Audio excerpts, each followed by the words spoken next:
from the Fraud Fighting Department at American One, Angela Hadley and Collin Martin. Good morning. Good morning. Did you bring your capes? I know, we need one. Fighting fraud. We do. We have a little logo with the cape, and it's very cool. Yes, I think since the last time you were here, the last fraud item that I've seen is like the USPS text message that people were getting about a package, right? Yeah. And everyone likes to get a package, don't they? Exactly, So. yep. And you don't even think, maybe I have something, right? You know, we all have these online shopping addictions. Yeah. So you're like, maybe that's me, even though you don't actually have something coming. Yeah, those are really prevalent. It's unfortunate.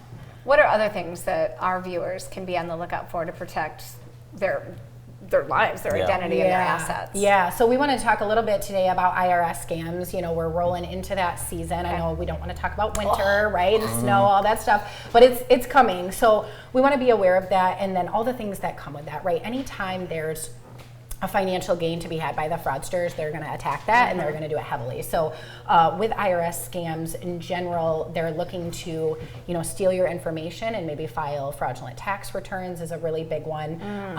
The IRS actually notified last year that one of the big smishing scams, which is those text message scams, goes to the actual tax preparer, and they hope they click on the link, and then of course with your tax preparer, that's hundreds of people's information that could be compromised. So they were setting out an alert to let people know about that. So yeah, lots of different ways that they try to kind of work their way in and find those avenues. So yes.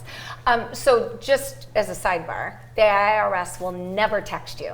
Exactly. They will never email you. Will they call you? Yeah, so there are times, of course, right, where taxes are owed and there maybe needs to be some work that goes into working with the IRS, but generally it's going to be, right, a certified letter at first. Yep. You're going to get that communication. Then it maybe goes to a phone call, but they're going to give you those legitimate cues of, you know, their tax ID number, things like that. Exactly to your point. It's never going to be text message. It's social media.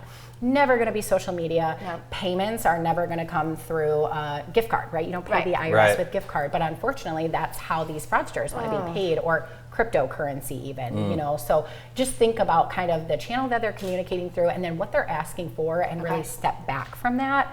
Don't let them use fear tactics, right? The IRS is never going to use those fear tactics on you to try to attack, right? And always you can call and, you know, find out from you guys, of course, first, right? Like, Absolutely. is this legit? Yeah, it's always good to have those conversations with somebody that you trust, right? And make sure that that's legitimate before you take any action.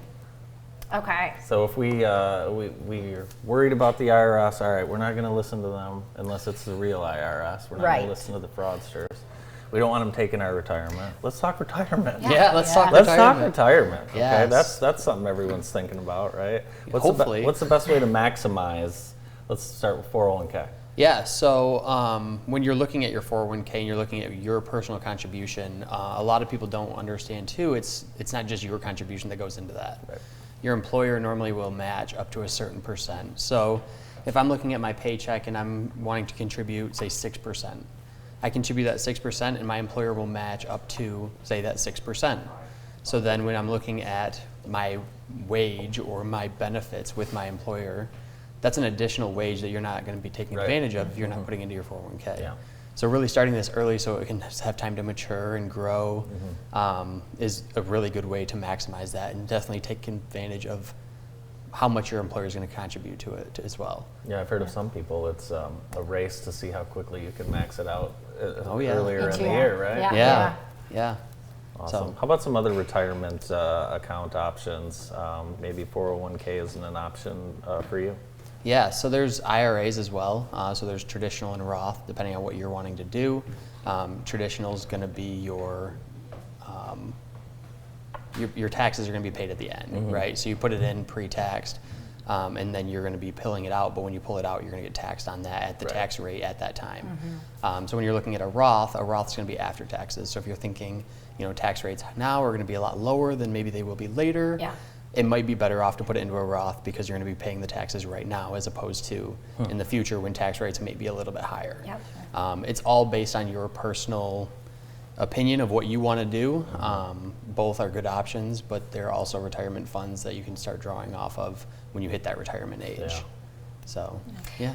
So I noticed American One was busy with the car sale recently. Yeah. I would love to hear some statistics on that, like how many cars move and all of that. So you've got a sale coming up again this fall. Yeah. After that, I want to hear stats. All right. Yeah, definitely. We'll get them. Yeah, they do. They move people. It's so crazy. Members will wait for our car sales. yeah. You know, they're so well known in our community. Yeah. And they will say, nope, I'm waiting for, you know, the car sale, or I got to buy in spring because, you know, if it's rolling around. So they really know it. They're comfortable. It's, of course, local dealers. So bringing that together makes it so easy where you don't have to be driving all over the place and figuring out all those logistics. You're just right there, and you can go all the way from being a non-member to financing, getting your account opened, all right there at the sale. It's pretty awesome. Oh, that is and the awesome. food trucks they've brought in the last yeah. few years That's my have favorite been part. awesome. So yeah, it's Yeah. good stuff. Yeah, there's it's interesting every time you guys are on. There's so many scams out there, and there's just so many. You really need to help your neighbors out too, Yeah. right? I Yeah. mean, there's just so many things people can get taken advantage of. Right. Some of the mail you get nowadays, Oh, yeah. very Yeah. confusing. Yeah. Or even mailing things, you know, you have to be careful of mail theft. That's Right. really prevalent. The Postal Service has issued alerts about that. And so I always try to use channels where maybe that information can't be compromised. I do my bill pay through my online banking. So Okay. Yeah. for businesses using like Positive Pay, so you're not mailing checks out because Right. it's just so easy for them to come scoop them out of your mailbox. And then they've got a lot of information. If you think Yeah. about a check, it's got that full MICR number on Yeah. it. Oh, So yeah, you gotta be careful with that. Yeah. Okay. Has the IRS ever contacted you personally? Our business, Yeah. just, you know, we Did you get like believe our it was EINs them? or whatever. Like, what? Did you talk to someone on the phone? No. Yeah.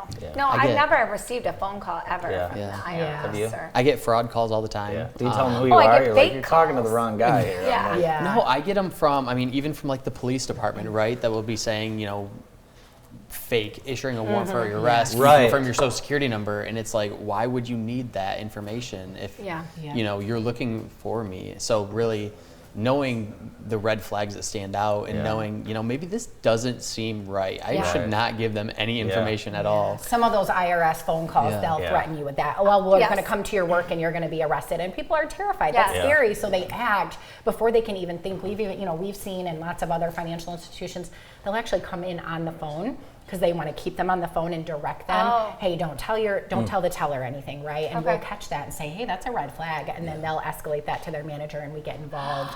So there's been those real live time Amazing. situations. Amazing. Oh my Yeah. goodness. Well, I like what you said to keep everybody needs to keep top of mind. IRS will not use fear tactics, Exactly. and threats. They That's won't right. contact you through Facebook. No. They won't contact you through social media No. platforms. Yep. So, Yeah. Awesome. yeah. Keep those things in mind. Well, All right. thank- That's yeah, what thank- we're here for. Give that That's education. right. Thank you Yeah. guys so much, and I know we'll have you guys on closer to the holidays. We're talking about all the email and shopping and all those scams and That's later on. So, thank you guys very much. Our fraud Thank fighters you. from American One, Collin Martin and Angela Hadley. More of the morning show right after this.